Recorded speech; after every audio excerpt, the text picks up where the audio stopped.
noite.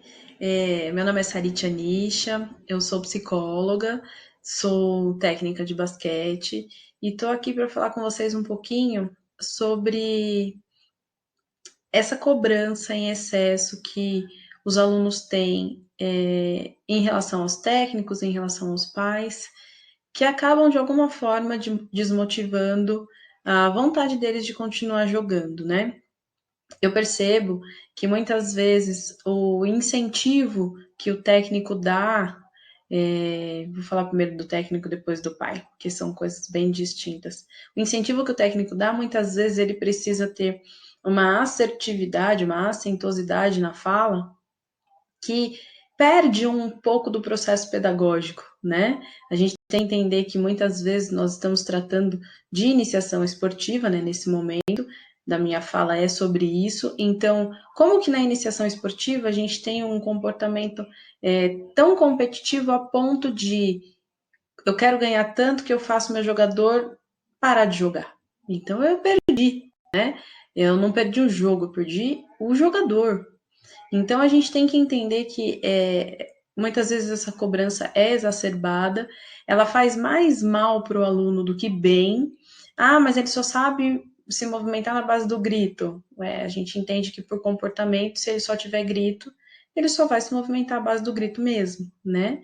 Mas se a gente tiver o discernimento da fala, o entendimento de que somos educadores, independente de que se físicos ou não diretamente, muitas vezes nós não temos a formação e não é por não querer, mas por não ter a possibilidade, mas nós somos e temos que entender esse papel de que nós somos um grau hierárquico mais alto que o aluno, então tudo que a gente diz vai reverberar de alguma forma na cabeça dele. Então, eu espero de uma forma positiva, não de uma forma negativa. Cada técnico vai ter um posicionamento sobre o seu comportamento, mas o que eu digo sempre é: será que nós, quando jogávamos ou quando tivemos algum contato com atividade física, gostávamos desse comportamento ou estávamos acostumados a isso, né? Então, como eu digo, o comportamento ele se dá por repetição e a ação também se dá por repetição. Então, se nós queremos que os nossos jogadores sejam bons jogadores ou boas pessoas, temos que ser boas pessoas com eles também, né? Temos que ser empáticos e ter o entendimento de que eles estão em desenvolvimento. Não adianta a gente cobrar mais do que ele pode, mesmo se a gente visualizar que ele pode mais. Por quê? Porque dependendo da forma da cobrança, ele não vai chegar até onde a gente acha que ele vai. Né?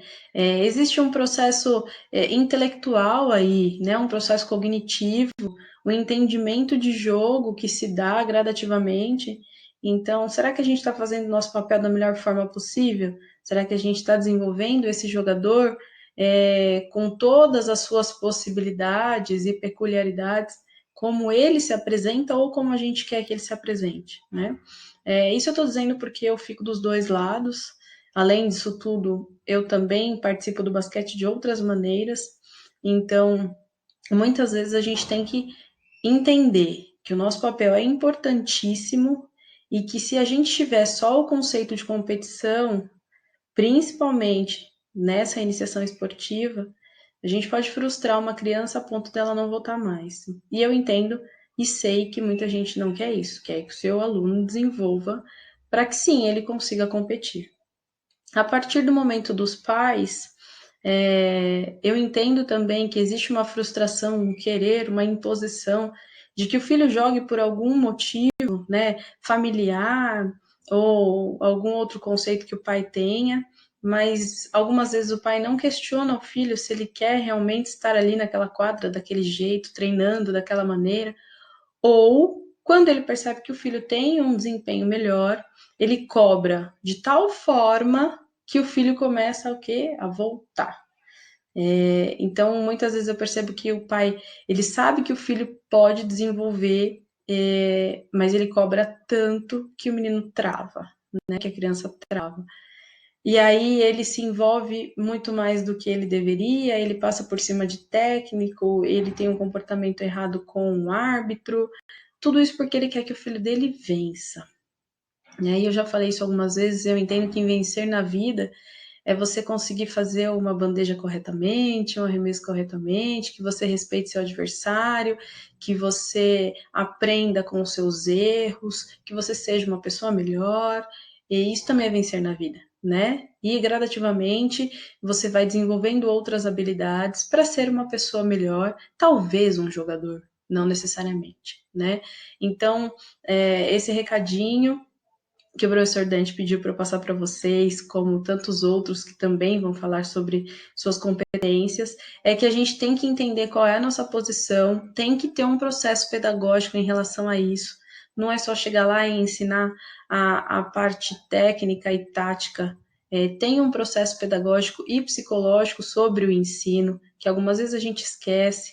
Algumas vezes a gente esquece que somos e fomos, né, também aprendizes e se somos pais ou conhecemos pais assim, tentar trazer o pai para próximo e mostrar que existe uma linha de entendimento, linha de respeito sobre as coisas e que a gente tem que sim respeitá-la, né? O pai está na posição de pai, ele não está na posição de técnico. Se ele tivesse na posição de técnico, ele estaria em outro lugar, com outro entendimento e outro discernimento sobre as coisas. Tá bom? Espero ter ajudado, espero que tenha pelo menos colocado uma interrogação na cabeça das pessoas, para a gente parar para pensar qual a nossa posição quando a gente está na quadra. Tá bom? Um abraço, até a próxima.